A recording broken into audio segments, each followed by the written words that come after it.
Advanced communicator Silver Chawan has a lot of experience in this field. He has been a consultant, he has been a coach, he has helped thousands of people improve in one way or another. And tonight he's here in front of us to talk about ANTS. Please give your applause for Advanced Communicator Silver Chawan.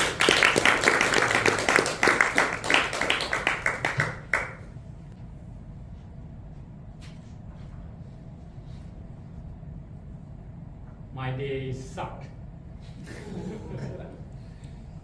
Today, completely ruined. Anyone has those kind of experience or close to it that the day doesn't seem to go right? Okay, so I'm in good company. This is quite common. When you have certain incident or series of incidents that I just had, and it's so easy to frame your mind that today is a total loss for me. Give you 2 or 3 examples, very fresh. This morning I went to practice my pickleball on a knockboard, and then I went to my car, parked near the Klong. Before I knew it, my noise cancelling Sony earphone dropped. That's 8,000. 8,000. That one, my left earphone dropped into the sewage. Ooh. Wow. I was deciding, what should I do? Should I go down and pick it up and try to find it from those mud? Or just forget about it, because there are some small alligators that I saw sometimes. But because of me being sort of stingy, greedy about my money, so I sort of tried and find it. Finally, I found it. That was the first incident.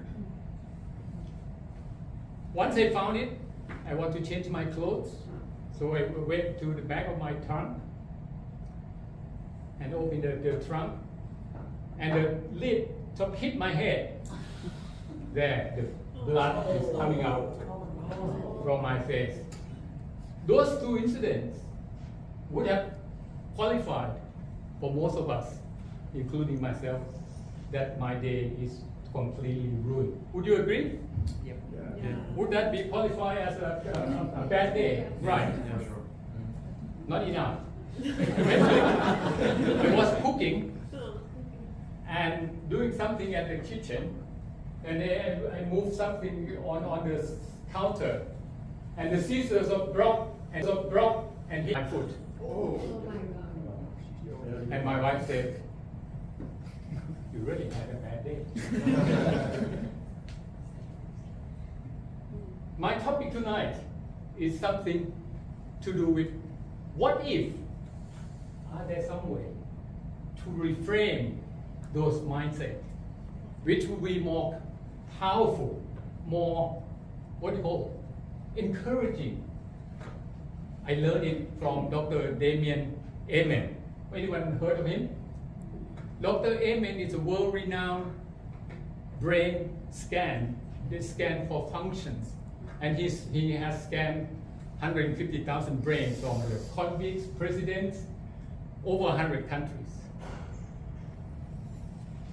What did he find in those? He's a certified psychiatrist as well as the physician. What he found, very good lesson one day. After a long day, he met about 8 clients that day. 4 patients were suicidal that day. 2 couples hate each other's guts.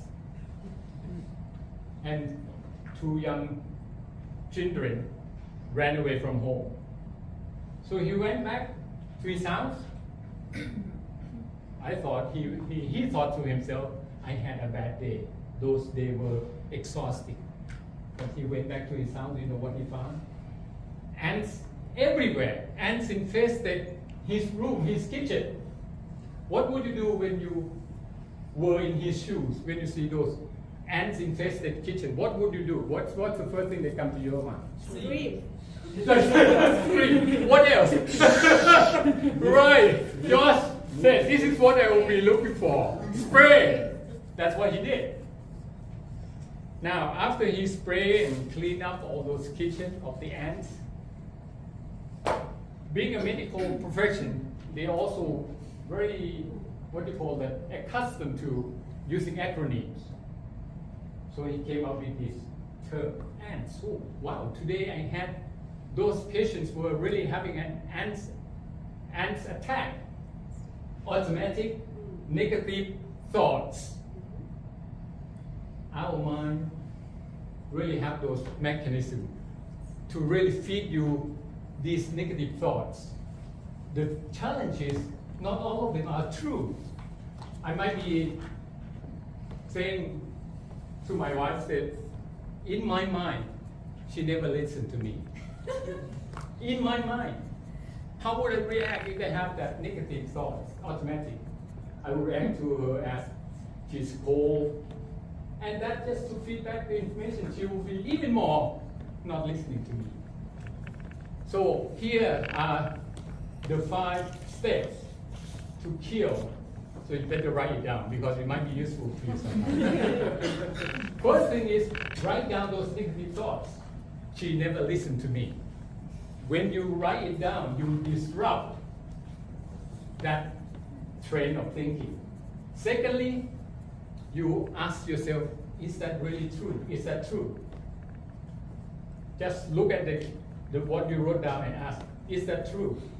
Whatever the answer is, and then third question that you should ask, are you sure 100% certainty that she never listened to you? Fourth, how would you react? If she really, what you thought that was in your mind, that she never listened to you, how would you react? You react hold back to her also. You wouldn't like to listen to her when she talked, just from one ear to the next. And that just to really negative loop. Doesn't help with the relationship. The fifth is the most important to me, is to reframe. What about reframe in your mind that she always listened to me? And how would you react with that particular reframing? Just the opposite of that automatic negative thoughts. And your life, your relationship will be much better. So try that when you have this bad day that I have. But myself, I don't consider that a bad day. Today is a good day for me so that I can share the experience with you all. Back to you, Toastmaster today.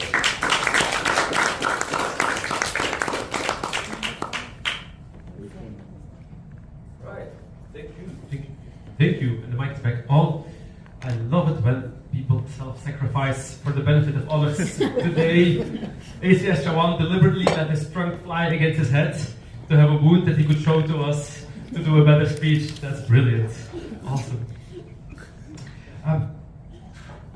The next speech is about